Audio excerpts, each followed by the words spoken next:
Bon, t'es prêt? Je suis prêt. Ok, super. Bonjour Marc, comment tu te sens? Bonjour, Poulouf. Comment tu te sens? Ça va et toi? Bah écoute, j'ai la pêche là, tu vois, il fait beau. Je t'appelle de Normandie, donc je tiens à le signaler quand même, il fait beau de temps en temps. Et donc, bah, je suis ravi de faire ce petit retour avec toi suite à 2 mois de coaching en ligne, du coup. Et du coup, bah, pour guider les personnes qui vont regarder ton interview, est-ce que tu peux te présenter rapidement? Ouais, rapidement. Donc, je m'appelle Marc, j'ai 63 ans. Euh, et donc, bon, un peu le passé, un passé un peu fait de blessures. Hmm. Voilà, très jeune, en fait, des traumatismes osseux, jeunes. Enfin, voilà, je ne vais pas rentrer dans les détails.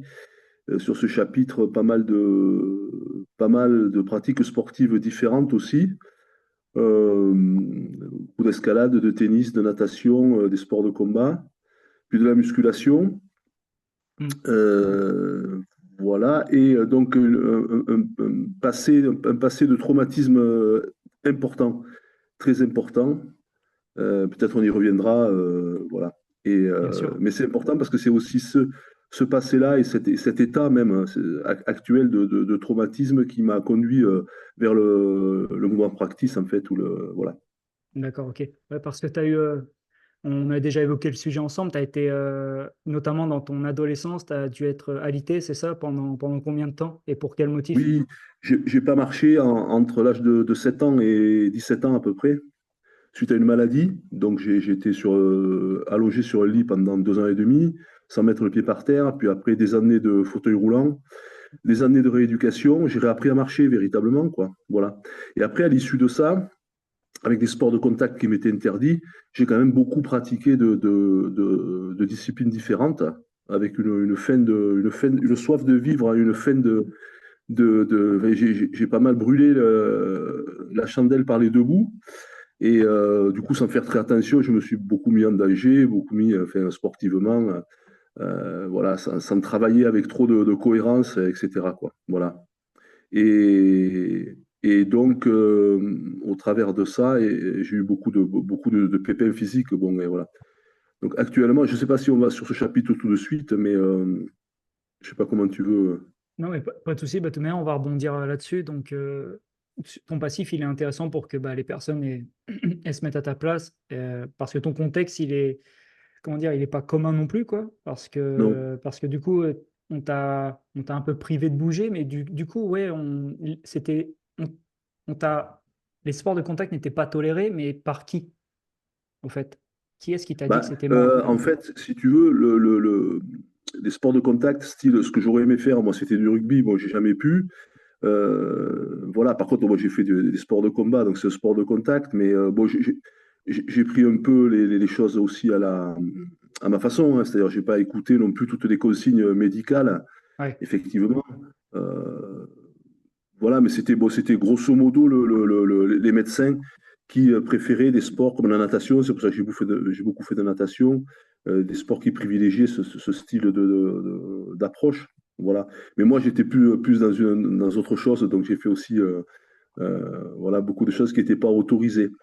Bon, il faut savoir que du coup, dès l'âge de 35 ans, j'ai eu la hanche gauche complètement bousillée. Hmm. Et donc, j'ai fait l'opération de la prothèse totale de hanche à l'âge de 50 ou 55 ans, donc assez tardivement, et en ayant du coup beaucoup, beaucoup abîmé, notamment le bassin, effectivement. Voilà. Euh, euh, et les blessures se sont succédées finalement à partir de là. Je pense qu'il y a une fragilité aussi structurelle, Ok. ce qui fait que, bon, comme je te l'ai dit, il y a eu de multiples accidents, notamment les coiffes des rotateurs. Donc j'ai les deux épaules qui sont abîmées. Une a été opérée, l'épaule droite. Hmm. Ça, c'était à la boxe qu'elle a explosé, la coiffe.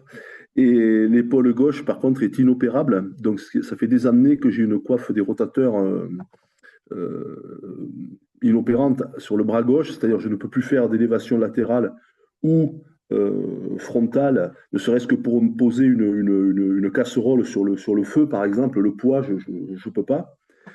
Et par contre, comme on le verra, je peux faire beaucoup, beaucoup d'exercices quand même de locomotion ou autre. Donc, c'est voilà, grâce, je pense, en partie au mouvement practice. Voilà, bon, après, il y a eu d'autres soucis plus mineurs, mais voilà. Et actuellement, donc, j'ai une névralgie cervico-brachiale pendant plus d'un an qui m'a beaucoup handicapé. Et actuellement, comme tu le sais, je suis beaucoup handicapé par des douleurs au niveau du bassin, avec des pincements discaux. Voilà. Ok. Bon, c'est un bon résumé avec, avec quand même un lourd tableau clinique euh, Ouais, ouais, que tu traînes depuis ton enfance au final, quoi. tout à fait. Et c'est pas passé une journée où je sois finalement à 100% de mes moyens. Ouais. Ouais, ouais. Sinon, ça aurait été. Ben voilà, non, j'ai toujours été diminué, ouais, ouais, ouais, ouais, c'est sûr, par les douleurs, par des trucs, ouais. Voilà. Ok, d'accord. Et du coup, là, on va passer plus à la partie coaching. Donc, c'est toi, Oui. avant de commencer, c'est qu'est-ce qui te posait problème dans ton corps ou dans ta pratique? Ben, c'était ce qui me posait problème. Donc, du coup, là, les dernières années, je m'étais mis dans une salle et je faisais un peu de musculation. Ouais. Bon, de manière en dilettante, jamais de manière très, très cohérente finalement, comme beaucoup de personnes pratiquent. Bon, j'avais pris du muscle, etc. J'étais, voilà, je favorisais beaucoup un travail sur le haut, donc j'avais très peu, j'ai toujours, jusqu'à dernièrement, donc avec le mouvement practice, très peu travaillé les jambes finalement. Euh, et donc j'avais des résultats, quoi. Je poussais une barre à 120 kilos au développé couché. J'étais en développé militaire aux épaules. Je faisais 3 ou 4 reps à 95 kilos, ce qui pour mon poids de corps de 80 kilos est pas mal. Non, non, voilà, le dos, j'étais assez puissant. Donc voilà. Et puis finalement, il y a eu deux choses. Il y a eu un peu une découverte quand je suis parti. Donc je ne sais pas si on vient là-dessus, mais voir mon fils en Australie il y a une dizaine d'années. J'ai découvert au travers de sa pratique à lui, bon, parce qu'il est dans le sport professionnel, bref, Mm. avec les joueurs de l'équipe qu'il entraînait à l'époque, ils avaient une approche et vous avez intégré de ce qu'ils appelaient à l'époque du zoo fitness. Ok. Et c'est quelque chose qui n'a, à ma connaissance, jamais pris ici, mais on peut retrouver des vidéos sur YouTube, où c'était finalement du fitness, où étaient intégrés des mouvements d'animaux. Voilà. Ok. Et là, j'ai commencé à découvrir un peu cette pratique et ça m'a séduit. Et quand je suis rentré, donc il y a plus d'une dizaine d'années de ça en France, j'en avais parlé au coach de la salle. Bon, ça intéressait personne, voilà. Et moi, bon, j'avais commencé à intégrer un peu, mais comme ça, à ma façon, un peu des routines en regardant des vidéos de Zoo Fitness, donc voilà, à mon entraînement. Et Ok. puis voilà, bon, pour essayer, en me disant, il y a quelque chose dans la mobilité. Et puis, c'est là que ça a commencé à m'intéresser vraiment à la question de la mobilité. C'est vrai qu'avant, j'étais plus sur la question, comme tu le dis dans tes vidéos, de l'apparence, de la forme. J'avais envie d'avoir des belles épaules, j'étais plus dans Mm. l'esthétique, etc. Et l'âge venant aussi, hein, 50 ans arrivant, je me suis dit, tiens, là, quand même, la question de la mobilité, finalement, est essentielle. Et bon, ça faisait écho beaucoup à mon immobilisme dans ma jeunesse. Et du coup, je me suis dit, il faut que tu mettes ça au centre de ta pratique, en fait. La question de la mobilité, de la souplesse, enfin, appelons ça comme on veut, la faculté à se mouvoir Ouais. dans l'espace, etc. Voilà. Et donc, j'ai commencé à infléchir ma pratique là-dessus. Et parallèlement, il y a eu les blessures, donc, parce que je faisais aussi de la boxe à côté du Krav Maga. Ok. Il y a eu les blessures des épaules, donc ce qui m'a renforcé dans cette optique. Ok. Donc j'ai arrêté progressivement la musculation. Et ce qui a été, pour le coup, un facteur accélérant pour moi là-dedans, ça a été le Covid. Parce qu'au moment du Covid, ce qui s'est fait, comme tout le monde le sait, c'est que tout a fermé, et y compris les salles de muscu. Donc effectivement, je ne me souviens plus quand est-ce que c'était exactement, mais début 2020, on s'est retrouvés à la maison. Moi, j'ai la chance d'avoir un environnement assez chouette où je peux m'entraîner dehors, en fait. Et là, j'ai commencé à m'entraîner beaucoup dehors au poids du corps.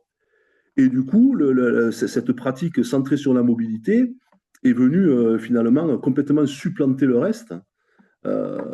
Et c'est là que j'ai commencé à chercher des tutos, à m'intéresser beaucoup plus à cette question-là.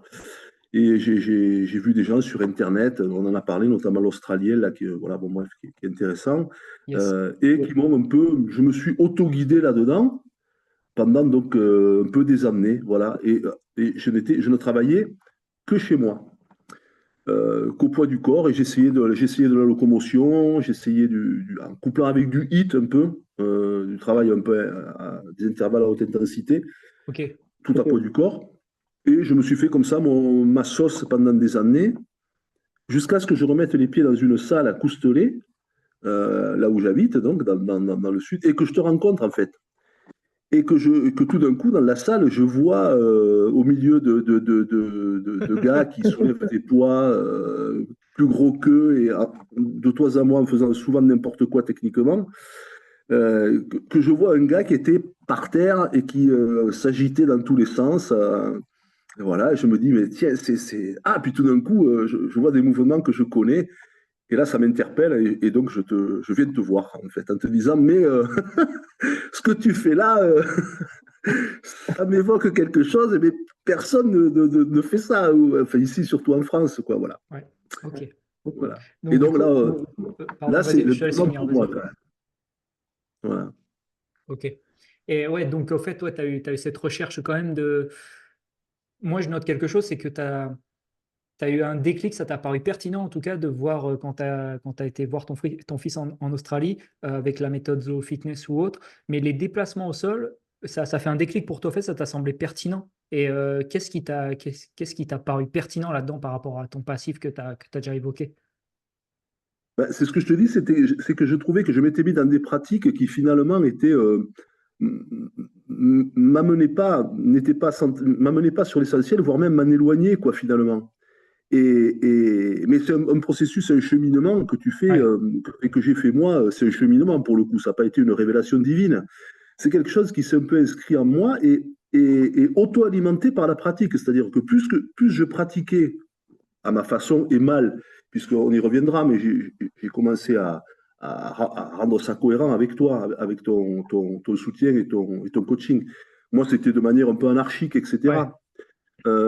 Mais si tu veux, ça a auto-alimenté la réflexion, c'est-à-dire que plus je travaillais au sol, moi, j'aime bien les mouvements de locomotion essentiellement. ouais, De plus j'essayais maladroitement de faire le chat, ou appelons ça comme on veut, l'ours, enfin, selon les. yes. Voilà, la marche du crabe, etc., plus je me trouvais bien, en fait. Hmm. C'est-à-dire, c'est tout simplement ça. Et plus effectivement, bon, la question des douleurs, on y reviendra, mais plus effectivement, je gagnais en mobilité et je gagnais j'étais mieux. J'étais tout simplement mieux. Hmm. C'est-à-dire que j'avais une sensation après l'entraînement, enfin, après les phases de travail, de mieux-être que j'avais jamais connu en musculation, par exemple. En musculation, je sortais de là, j'étais content d'avoir fait ce que j'avais fait, d'avoir passé la barre que je ne faisais pas le mois d'avant, mais j'avais jamais ressenti tout simplement un mieux-être. Ouais, Voilà. ok. Et même les sports de combat, même la boxe que j'adorais, la boxe anglaise, que j'ai dû arrêter pour le coup à cause de la coiffe, puisque je peux plus, voilà, c'était, voilà, euh, qui me plaisait beaucoup. Même ça ne m'a pas donné ce sentiment, ouais, ce sentiment, ce ressenti de bien-être. Ouais, ok. Et cette connexion au sol, et effectivement, tu parles beaucoup du sol, et, et retrouver petit à petit je suis loin d'une aisance quelconque là-dedans, hein, mais ça, c'est moi. Mais, mais j'ai compris qu'il fallait se relier, se reconnecter quelque part, effectivement, et arrêter d'être en surface finalement. Et ça rejoint cette idée de travailler plus en profondeur, plus de manière, voilà, et pas la surface et l'esthétique, c'est ce qu'on voit, alors que Ouais. voilà, ce qu'il faut travailler vraiment, en fait, ce qu'il faut agiter, c'est l'intérieur, etc. Bon, Hmm. voilà. Et du coup, c'est une pratique qui s'est auto-nourrie finalement. Voilà. Ok. Mais ouais, je note du coup que tu as eu la curiosité de t'intéresser aux déplacements animaux, à la locomotion.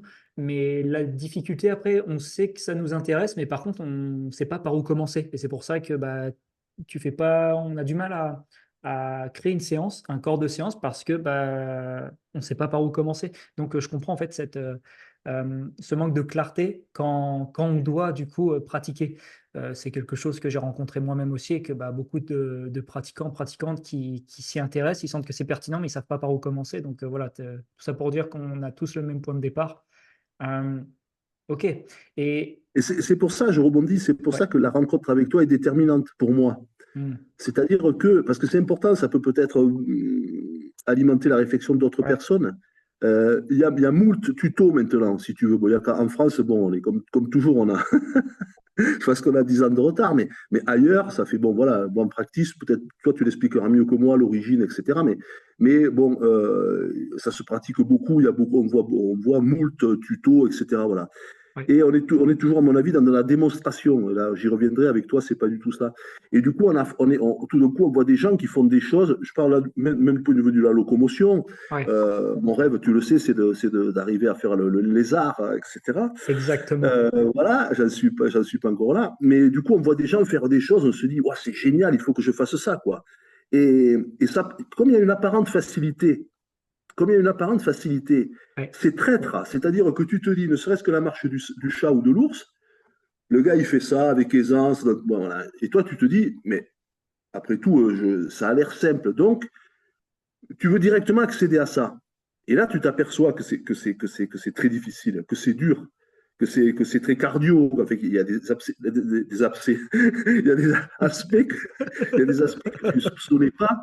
Par exemple, ouais, le côté ouais, cardio. C'est-à-dire, quand tu carrément. vois le gars, il est là, tu as l'impression qu'il peut faire ça pendant des jours entiers, etc., avec une aisance, comme ça. Mais que dalle, moi j'ai le cœur à 200 ou 150, et, et donc c'est un peu traître. Ouais. Et du coup, c'est vrai que du coup, moi j'avais une pratique désordonnée.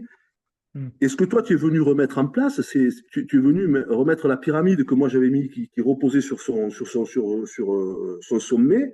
Tu as Ouais. renversé la pyramide et tu l'as remis sur sa base, en fait. Hmm. Parce que ben, y a des bases à tout ça. Ouais. Voilà. Il y a des bases à la marche de l'ours, il y a des bases.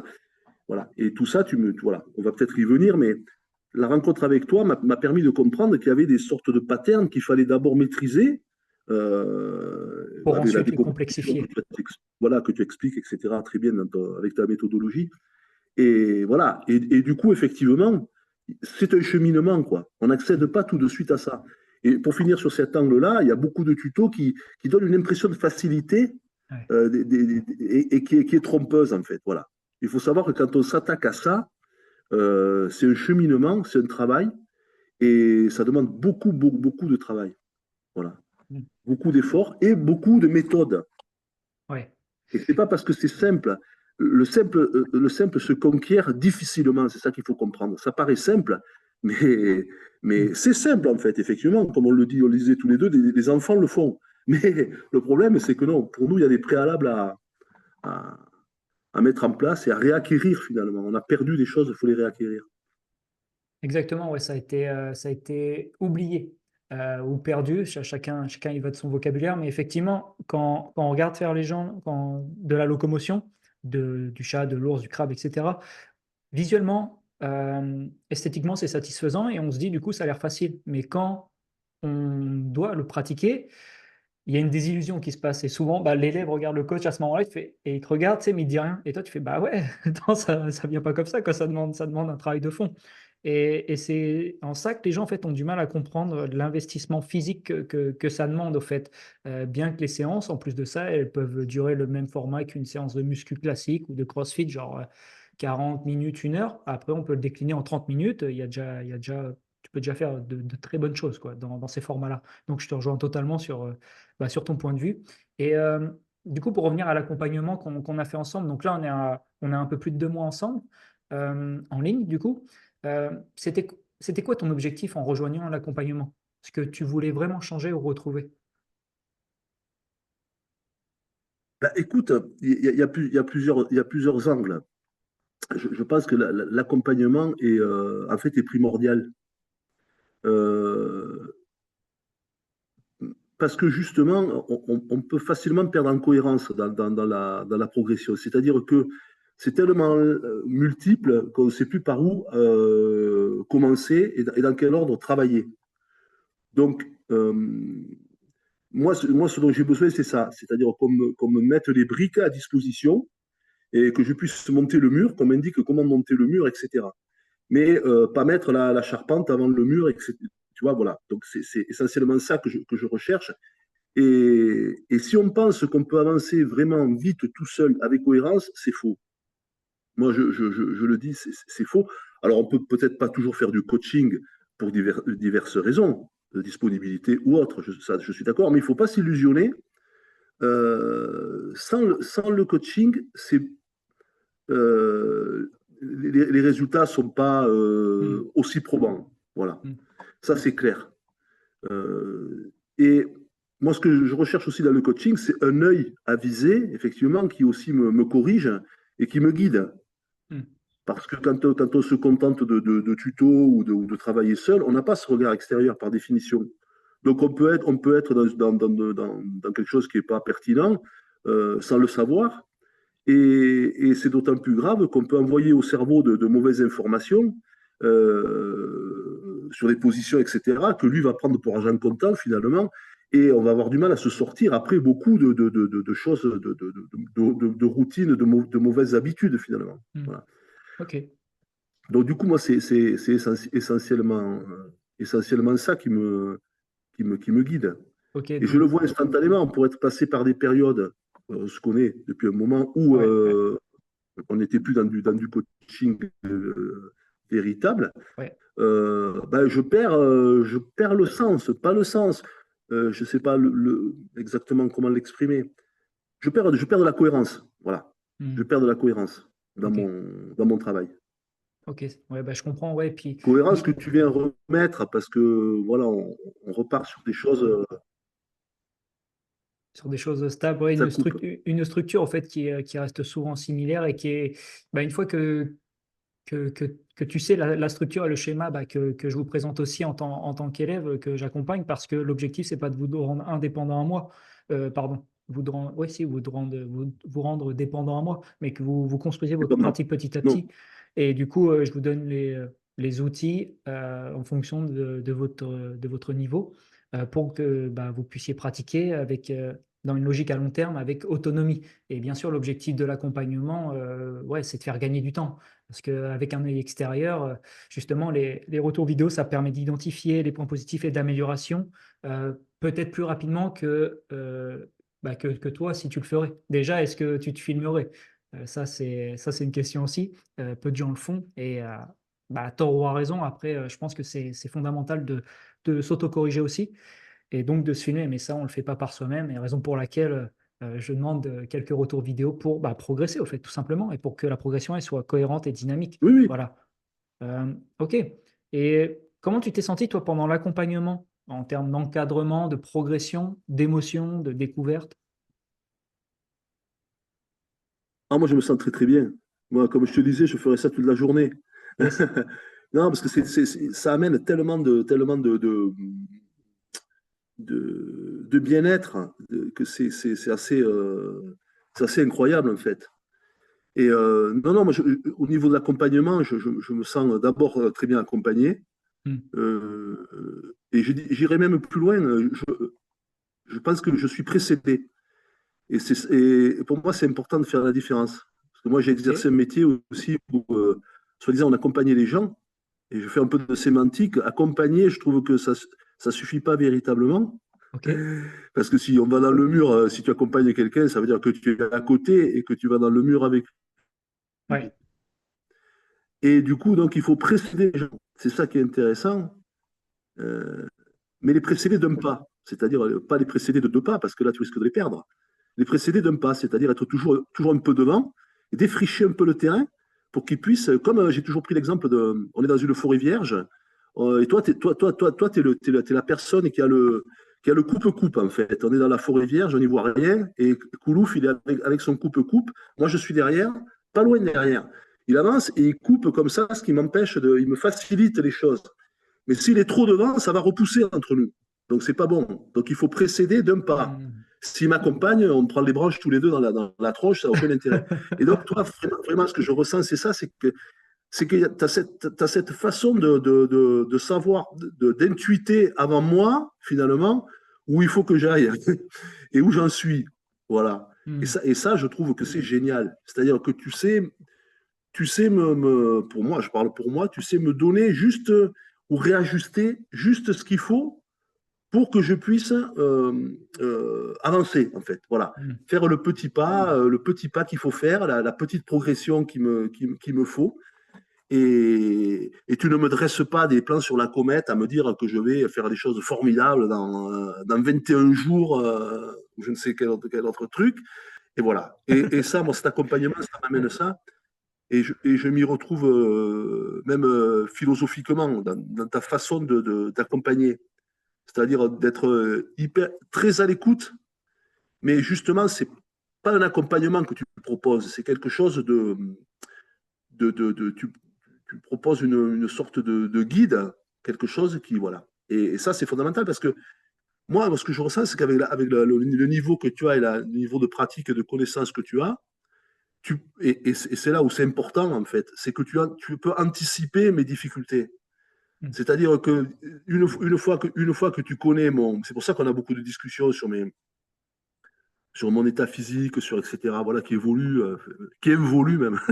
C'est parce Ouais. qu'à partir des éléments que je te donne, tu es capable de dire, tu sais déjà d'une certaine façon les difficultés que je vais rencontrer avant même que moi je les rencontre.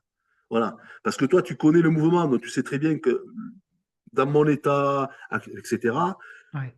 tu peux m'amener dans une difficulté, mais de manière pertinente. Voilà. Ou tu peux m'amener dans des facilités d'une manière pertinente. Voilà.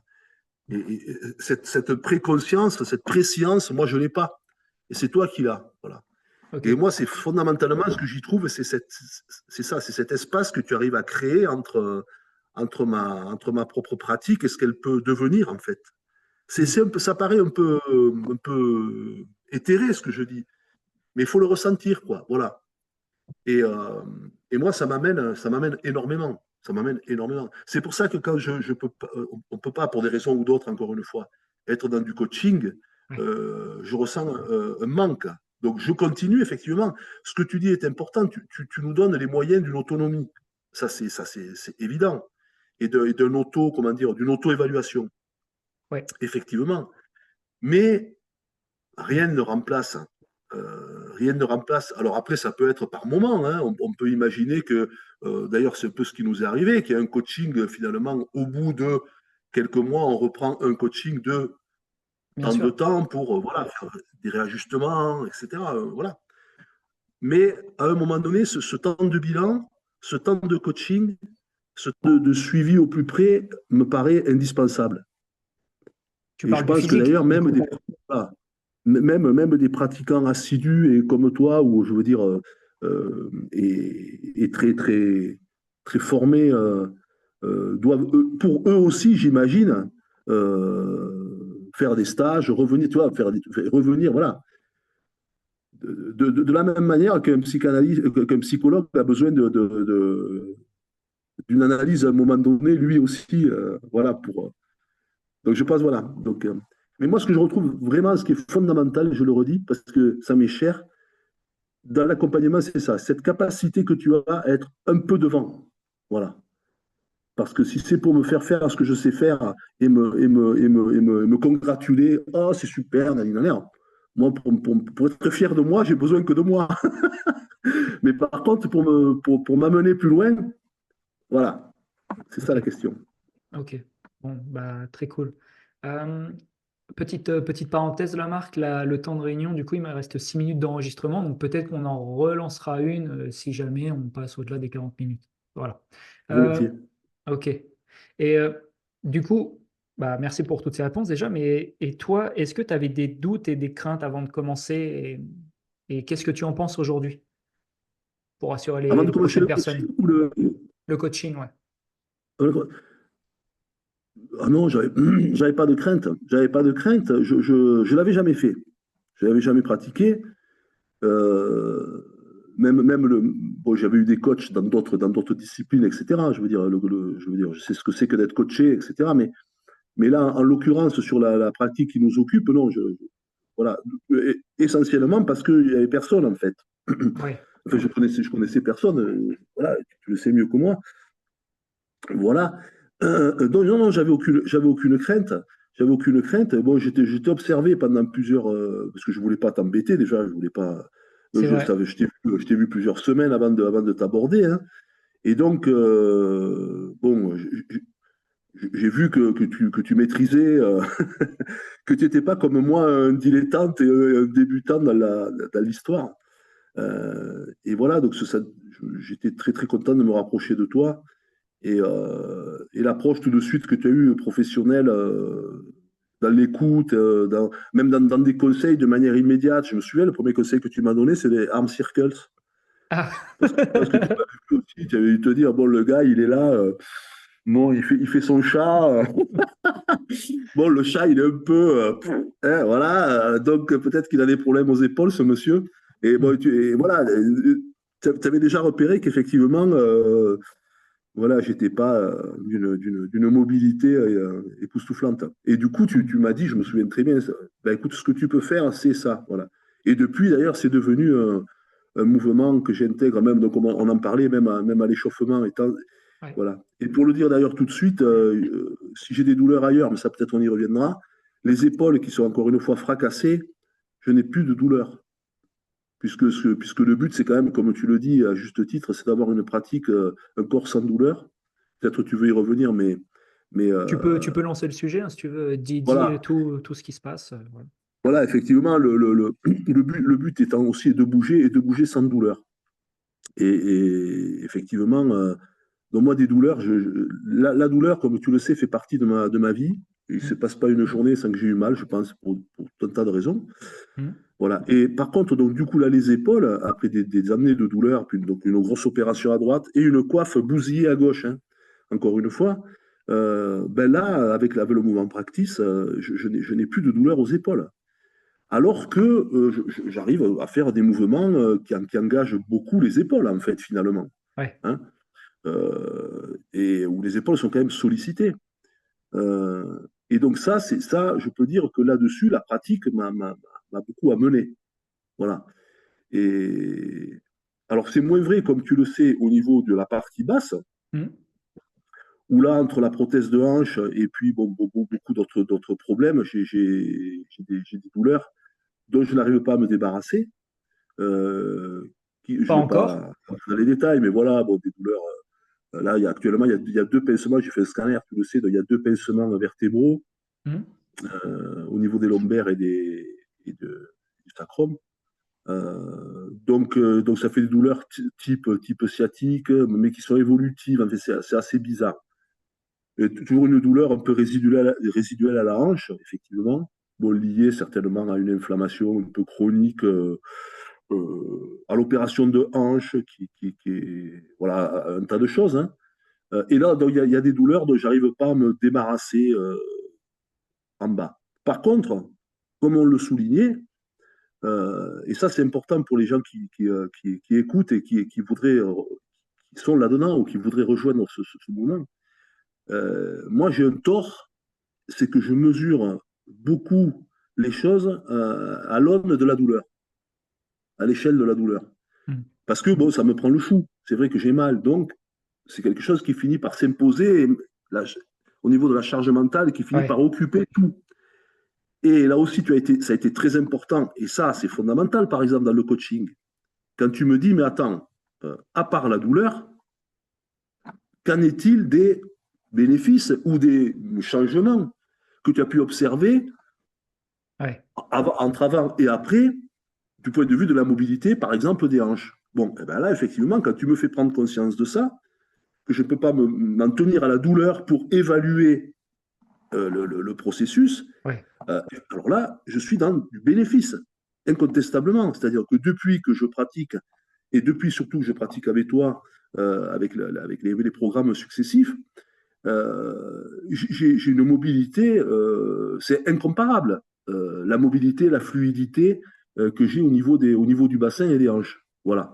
Alors, elle est encore très modeste parce que ça, après, ça s'adresse à moi, c'est mon niveau entre guillemets.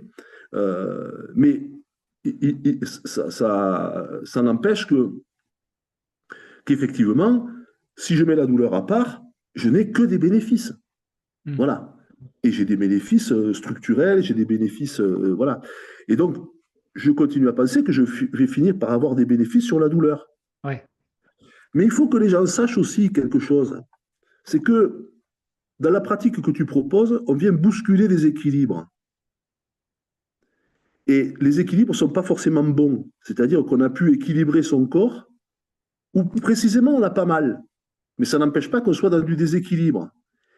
Et quand on se met dans une pratique qui vient bousculer cet équilibre, parce que pour avancer, précisément, il faut mettre du déséquilibre. Le mouvement lui-même, c'est du déséquilibre. C'est-à-dire que si on n'est pas en déséquilibre, Ok, la douleur, elle est toujours présente, d'accord, mais tu as eu des bénéfices aussi. exactement. Et quels sont-ils du coup? Enfin, si tu pouvais rebondir à ce que tu as dit Oui, tout à l'heure, avant le problème technique. ouais, ouais, ouais. Et avant j'y reviens, mais avant le problème technique, j'étais aussi sur le fait qu'il fallait aussi, comme ça bousculait des équilibres, Ouais. que tu nous mettais, que la pratique nous mettait dans du déséquilibre qui est, qui est, qui est, qui est, comment dire, fondamental, puisque le déséquilibre, c'est comme ça, c'est à l'aube du mouvement, il y a le déséquilibre. S'il n'y a pas de Ouais. déséquilibre, on n'est pas en mouvement. Donc on est bien dans la même question. Donc il faut créer du déséquilibre. Et quand tu déséquilibres des structures, tu risques aussi de provoquer des douleurs. Hmm. C'est-à-dire que, c'est-à-dire qu'il faut savoir que, effectivement, la pratique, on veut aller vers une pratique sans douleur, mais il faut accepter la longueur du chemin, j'ai envie de dire, Ouais. et la dureté du chemin, et savoir et être conscient qu'on peut momentanément provoquer des douleurs. Non, non pas parce que la pratique en elle-même est génératrice de douleurs, Hmm. comme peut l'être une chute, etc., mais parce que ça vient bousculer quelque chose qui était établi et dans lequel il y avait un certain confort. Et du coup, voilà, bon, ça, tout le monde le sait finalement, mais Bien voilà, sûr. donc on peut se dire non, finalement, j'ai mal, etc. Oui, mais bon, la question c'est de savoir si c'est momentané ou si c'est finalement, si la douleur est quelque part bénéfique à moyen terme. Bien Voilà. sûr. Et ça, c'est la difficulté, effectivement, à se représenter où, où moi, j'emploie un autre vocabulaire, mais qui est similaire au tien, où je parle de chaos. Et donc, il faut remettre de l'ordre dans le chaos, en fait, à chaque fois. Mais c'est vrai que c'est la difficulté où en fait, il faut comprendre que quand on a une douleur, chronique ou non, il faut, il faut l'appréhender par l'apprentissage de nouvelles compétences, de nouvelles manières de bouger, pour faire très simple. Et c'est pour ça qu'une de mes recommandations principales, bah, j'en ai deux qui me viennent en tête, c'est la règle de la non-douleur. C'est-à-dire que tout ce que vous pouvez faire, etc., peut être inconfortable, désagréable, mais jamais, en tout cas dans la majorité des cas, jamais douloureux, et ou ne jamais travailler sur la douleur, mais autour de la douleur. C'est des recommandations très courtes, en mode punchy, tu vois, mais qui ont du sens et qui orientent davantage le pratiquant. Ouais, Et c'est surtout pour rebondir là-dessus, parce que c'est fondamental, ce sont des consignes que tu donnes et qui peuvent paraître au premier abord un peu éthérées, un peu. On se dit, ouais, tiens, travailler autour de la douleur, le mec, qu'est-ce que. Mais là, ouais, là où c'est intéressant dans ton approche et là où le coaching, du coup, parce que si on dit ça, on n'en fait rien. Mais avec le coaching, ou à partir du moment où à cette consigne, on donne des prolongements concrets, ouais, c'est-à-dire que toi, la douleur dont on te parle, tu vois ce qui est périphérique, entre guillemets, et donc tu sais quel pattern, quel exercice tu peux activer justement. Donc ça prend des contours très concrets, c'est ça que je voudrais dire. Voilà, c'est ouais. pas juste une profession de foi, travailler autour de la douleur, ouais, mais bon, c'est encore des grandes. Non, non, ça prend après dans le coaching et dans l'accompagnement, ça prend des contours concrets. Et ça, c'est Ouais, fondamental de le dire. Voilà. ouais. Et ça qui est intéressant, effectivement. Ok. Effectivement. Voilà. Et ok, bah, très cool pour tous ces retours. Je te remercie, Marc. Et du coup, bon, tu l'as déjà évoqué, mais je te pose la question, même si elle est optionnelle, c'est Euh, qu'est-ce que tu dirais à quelqu'un qui hésite à travailler avec moi, à être accompagné plutôt avec moi? Alors, je dirais qu'il ne faut pas d'hésitation. Non, je dirais qu'il va trouver quelqu'un qui est, je pense, bon, je ne connais pas toutes les personnes qui évoluent dans ce champ, mais donc comme ça fait des années quand même que encore une fois, qu'en dilettante, je m'y intéressais, je connais beaucoup de pratiquants, voilà. Hmm. Et c'est vrai que ce qui tranche un peu avec toi, c'est qu'on n'est pas dans du démonstratif. Ouais, Certains sont carrément dans de l'esbrouf, etc., mais c'est autre chose. Mais beaucoup sont dans un peu, regardez ce que je suis capable de faire et que vous ferez jamais finalement. ouais, Euh, enfin, c'est ce ressenti que ça me renvoie. Et c'est vrai qu'avec toi, non, on trouve un véritable pédagogue et quelqu'un qui est profondément je pense, inscrit dans ce qu'il fait, parce que c'est quasiment une approche philosophique que vous développez dans le mouvement practice. Mm. Euh, Cet aspect holistique, etc., la globalité, la totalité, c'est des choses qui dans notre monde ne sont pas des choses qu'on aborde beaucoup. Hein. On est dans la spécialisation, dans l'individualisation, il y a toujours l'expert de ceci, l'expert de cela, l'expert de l'épaule, l'expert de la hanche, etc. Là, ce que nous propose, c'est une vision beaucoup plus globale, Mm. totale, euh, euh, et, et donc qui n'est pas si courante finalement. Voilà. Et toi, tu proposes vraiment cet accompagnement au plus près. Et après, sur le plan plus technique, je trouve que tes vidéos, pour le coup, sont particulièrement bien pensées et bien faites. C'est toujours très bien décomposé, les consignes sont toujours claires. Si elles ne le sont pas, tu les améliores. Mais c'est rare. Il y a aussi, ça te caractérise. Tu es vraiment une, enfin, cet échange le prouve déjà. Tu es vraiment dans un échange pour le coup avec les gens que tu accompagnes. C'est-à-dire, ce qu'on sent, c'est que tu as autant à apprendre finalement du coaching que nous finalement. Et ça, c'est génial parce que on sent que tu t'y nourris, on sent que tu te nourris aussi des retours et tu nourris dans ta propre pratique et ta propre Mm. pédagogie. Enfin, voilà. Donc, tu n'es pas dans une position du sachant qui Mm. amène la béquille à des incultes. Voilà. Ouais, voilà. Voilà. Donc ça c'est le truc. Non, mais c'est vrai. Euh, On est vraiment des apprenants tous les deux. ouais, Euh, carrément. voilà, à des endroits différents. Et ça, c'est bien.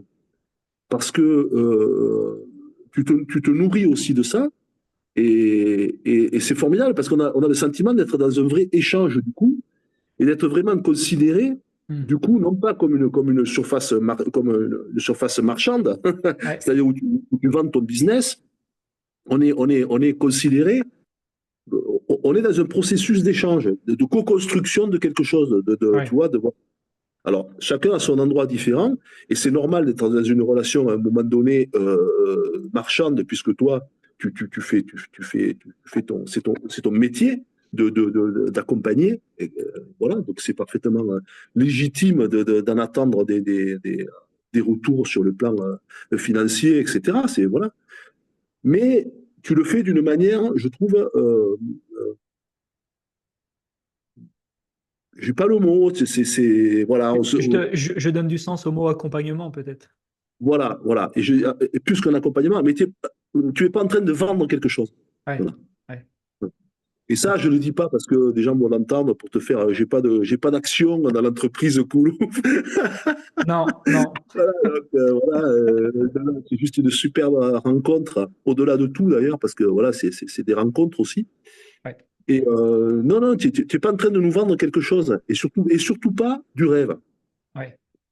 Et surtout pas du rêve, contrairement à d'autres. En 21 jours, venez, je vais l'appeler, le gars, si en 21 jours il me retape, je peux te dire qu'on refait un call. Ah, mais ben, ça fait rigoler, quoi. Voilà, il ne retape à 21 jours que les gens qui n'ont rien, en fait. Voilà. Ouais. Donc, voilà, mais ça, moi, je m'en fous des autres. C'est pas. Mais vraiment, voilà. Toi, tu vends pas un produit. C'est ça qu'il faut comprendre, c'est que tu ne vends pas du rêve, tu ne vends pas un produit, tu ne vends même pas une méthode. Tu n'es pas vendeur, en fait, tu es accompagnateur, effectivement, voilà. Et c'est ça qui est chouette. Ok. Voilà. Ok, ça marche. Et dernière question, ça a été évoqué en surface. Après, moi, j'ai compris du coup ce que tu voulais dire en profondeur, mais concrètement, dans ton quotidien, dans les bénéfices que tu as eu pour le haut du corps, épaules, et pour le bas du corps aussi, en termes de mobilité, est-ce que ça a un impact dans ton quotidien pour des actions anodines, genre pour les courses, les marches, que sais-je, ou tu n'as rien observé de tangible encore? Ouais, disons que c'est. Non, mais je pense qu'il y en a. Il y en a forcément. Mais du coup, comme ça s'inscrit vraiment dans les gestes de la vie quotidienne, par exemple se baisser tout simplement pour Ouais, ramasser un truc, hein, ouais, bah, du coup, finalement, et c'est ça finalement qui est bien, qui montre que les choses sont intégrées, c'est que du coup, ça passe pas par le cerveau. ouais, C'est-à-dire que bon, ben, tu le fais, mais je me dis pas, ah tiens, ça c'est un bénéfice du truc. ouais, Tu vois, c'est juste que je le fais. Voilà. Et ouais, maintenant, si on en parle, effectivement, je me rends compte que oui, tu sais, il y avait le vieux challenge mettre ses chaussettes debout, là. Ouais, On dit, exact. sur la marche de 60 ans, si tu peux pas, c'est que tu es bon pour les pads. Voilà. Bon.